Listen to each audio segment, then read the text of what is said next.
Welcome back to We Lead Anyway. I'm Noelle, Senior Leader, Career Coach, and your host. Okay, I need to start today with a little confession. There was a moment in my career where I was so far up in my own head about what I needed to prove and to whom and by when that I completely lost myself. Like full personality transplant. Okay, gone. I was reenacting this version of me that I thought other people needed to see. And honey, the reviews, not great. Okay. We're going to talk about that today. We're going to talk about proving energy. What is it? What does it cost you? And how I learned that very hard lesson that the moment you stop trying to prove yourself is usually the exact moment you actually do. So, first of all, if you've been here since season 1, thank you. I love you. You are the real ones. And if you listen to that episode early in the season where I talked about fumbling a presentation, you already know part of this story. This really made an impact on my life. But I want to come back to it today because it really is the foundation of everything that I want to say and kind of the rebirth of who I am. So here's what happened. I was presenting in front of leadership, people who I respected, people whose opinions mattered for where my career was going. And I got tongue tied, like not a little stumble, but I mean, like I was up there and my brain and my mouth just, oh, they broke up. Like they stopped talking, completely fell apart in the moment. Okay. Now, anyone who has ever stood in front of a room when that happens knows the feeling. Time slows down. You become hyper aware of every single person in the room. You are simultaneously trying to remember what you're going to say and managing the voice in your head that is just absolutely roasting you.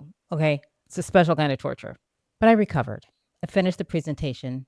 I walked out of the room and I genuinely thought, like, okay, that wasn't my best, but it was fine. I got compliments. I know this material. They know I know this material. We good. We were not good.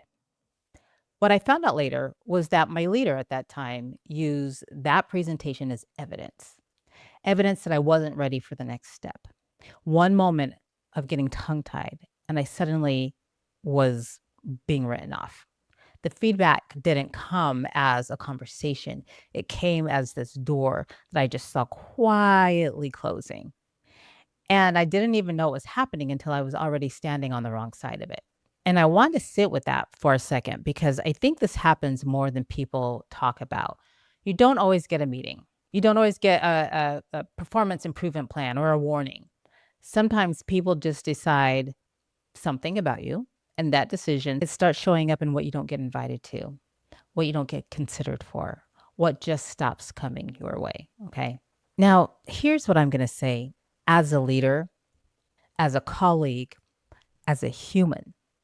If I witnessed a direct report or even a peer just crap the bed during a presentation and I know what their normal, their typical work looks like, I'm going to check in with them. I'm going to say, hey, homie, you good? Did you have a bad day? Is there something that I can help you with? Can I help develop you? Whatever the case is. My leader did not have the wherewithal. So I'm just going to leave it there. So what did I do? What any ambitious, driven, slightly unhinged professional does. I went into full proving mode. So let's define this because I think we've all been there, but not everyone has words for it. Proving energy is what happens when external doubt becomes your internal operating system. When someone's opinion of you starts driving every single decision you make, or some of the decisions that you make. When you're no longer doing the work because you love it or because you're good at it, but because you are desperately trying to convince somebody that they were wrong about you. And here's the crap part, okay? It feels like motivation. It disguises itself as drive. They're not the same thing. Motivation that comes from confidence and purpose feels expansive, almost liberating. Proving energy feels like you're running on a hamster wheel in a burning building and you're moving fast and you're working hard and you're absolutely going nowhere. So I want to give you 3 real examples because I want you to be able to recognize this in yourself. because this is what this is all about, self-reflection right now. So the first example is you have become the over-explainer. You send a 3-paragraph email for something that needed 3 sentences. You add context nobody asked for. You pre-justify your decisions before anyone has even questioned them. You think you're being thorough? You're not. You're not. You are managing the perception of your competence in real time. And I think deep down we know this, right? So proving energy looks like shrinking your ideas into a defensive crouch before they even leave your mouth. Example 2, the volunteer for everything. Your hand is up before the ask is finished. You're on every committee, every project, every initiative, not because you're passionate about all of it, because nobody's that happy about work. You're just terrified of what people will think if you're not visible enough. You're confusing exhaustion with effort, and your results are actually getting worse because you're spread just impossibly thin. So, proving energy looks like performing busyness instead of doing meaningful work. And then the third example is the second guesser. You've done this 100 times. You know exactly what to do. But now someone is watching, or you think someone is watching. And suddenly you're paralyzed. You're rereading your own work like you've never done this before. You're asking for feedback on things that you've never needed feedback on before. You've outsourced your confidence to people who did not ask for that responsibility. And proving energy looks like doubting the expertise that you actually have and that you've been relying on up until whatever point. Okay, so now you know what it looks like. And I want to talk about how to get out of it because I'm not here to just name the problem. That's only half the work. All right, so there's some shifts that we have to make. One, we need to audit whose voice is running the show. This is super important. When you notice you're operating from proving energy, stop and ask yourself, whose voice is this? Is this me leading from what I know, or is this me trying to manage what someone else thinks? Which is halfway impossible, very exhausting work, by the way. And most of the time, the person whose approval you're chasing has already moved on. They're not thinking about you, but you are still completely reorganizing your behavior around a standard they set and then forgot about. So name the voice, separate it from your own, and then choose which one gets to drive. Some of you know that I have diagnosed OCD. I've named my OCD Clarence. Clarence is an a-hole, but it really does help me separate what's driving my behaviors or why am I making decisions. Is it because the OCD has me overthinking and my perfectionism is showing up? Or is this really something that I need to care that much about? So name it. Shift number 2 is return to your evidence. Listen, you have a track record. You have receipts. Before you spiral into questioning yourself, go get the evidence. What have you actually built? What have you solved? Who have you led or developed or impacted? Proving energy thrives in a vacuum. Okay. But when you fill that vacuum with facts about what you actually have done, it has a lot less room to operate. And your history is data. So you got to use that data.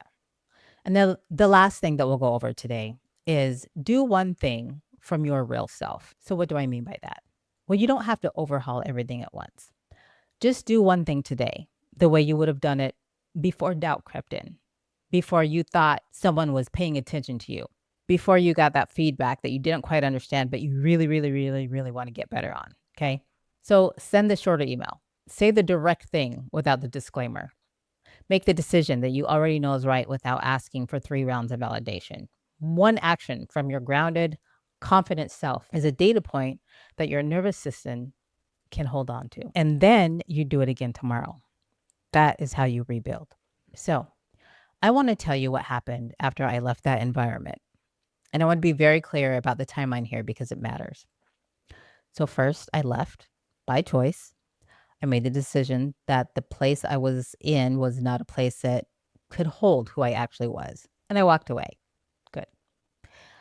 Now, I'm not going to pretend that it was easy or that I was certain that it was the right call, but it absolutely was the right call. And I know that. So, slowly, after I left, something started to come back. I started to remember who the heck I was before someone's limited read on me became the story I told myself, right? That proving energy started to quiet down. I got my mojo back. Didn't happen all at once. It was piece by piece, but I started leading from myself again instead of someone else's doubt. And it was in the season of reclaiming myself that I was selected to give the commencement address at my graduation. So out of 350 graduates that applied to give the commencement speech, they chose me. And I was absolutely honored. Now, I want you to understand what was different this time because I don't know if any of you know this, but I really have wanted to be a public speaker for a very long time. And I set the intention to get on a stage in January. I said, I will be on a stage in 2026. And there you go.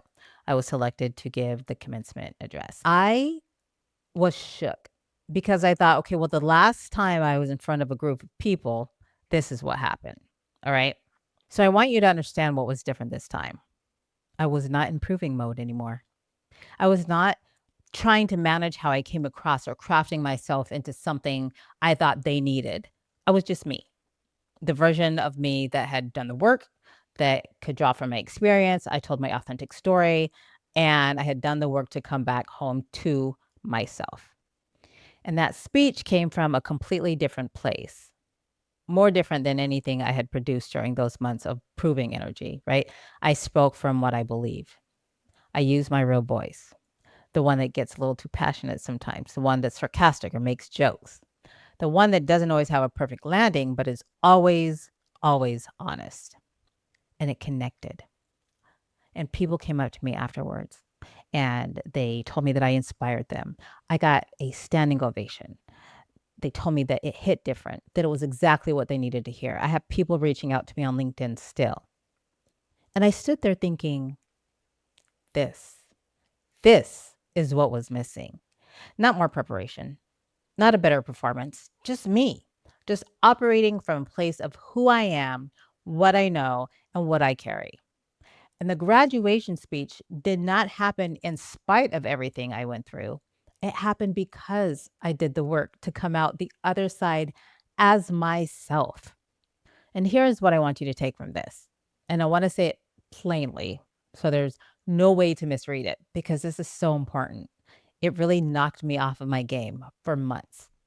Your expertise is not contingent on someone else validating it. Okay. You don't need permission to know what you know. You don't need somebody's approval to trust yourself. Just trust yourself.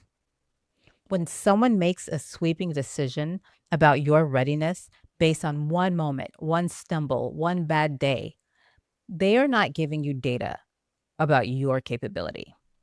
They are giving you data about their capacity for nuance and to coach and develop. And those are two very different things. The leader who decided I wasn't ready because I fumbled a presentation, that said something about how they evaluate people. It said they don't have a very sophisticated lens because any leader worth following knows that a bad presentation does not equal a bad leader. It equals a bad presentation. That's it. That's all.